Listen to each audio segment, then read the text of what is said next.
உங்க டப்பா என்ஜினுக்கு தமிழ்நாடு எப்பவுமே நோ என்ட்ரி தான் சொல்லுவோம். சில நாட்களுக்கு முன்ன நான் சொன்னேன், இந்த தேர்தல் தமிழ்நாடு வெர்சஸ் என்டிஏ, இன்னும் சொன்னா தமிழ்நாடு அணியா டெல்லி அணியா என்று பார்க்கிற தேர்தல் என்று சொன்னேன். மாண்புமிகு ஸ்டாலின் அவர்கள் பேசும்போது சொன்னார், எங்களுக்கும் தமிழ்நாட்டிற்கும் டெல்லிக்குமான போட்டி இந்த தேர்தல். அவர் சொன்னது தமிழ்நாட்டிற்கும் டெல்லிக்குமான தேர்தல் என்று சொன்னார். நான் சொல்லுகிறேன், முதலமைச்சர் ஸ்டாலின் அவர்களே, இது ஒரு குடும்பத்தின் ஆட்சிக்கும் தமிழ்நாட்டு மக்களுக்குமான தேர்தல், குடும்ப ஆட்சியை முடிவு கட்டுகின்ற தேர்தல் இன்றைக்கு மலைக்கோட்டை மாநகரிலே நடைபெறுகிறது.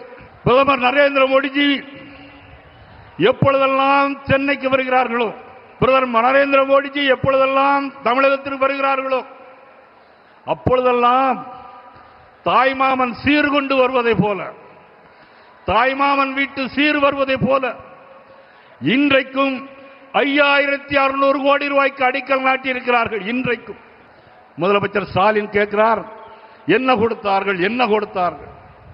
கடந்த காங்கிரஸ் திமுக ஆட்சி மத்தியிலே இருந்ததை காட்டிலும் 14 லட்சம் கோடி ரூபாய் தமிழக தந்த மாபெரும் தலைவர் நரேந்திர மோடிஜி அவர்கள்.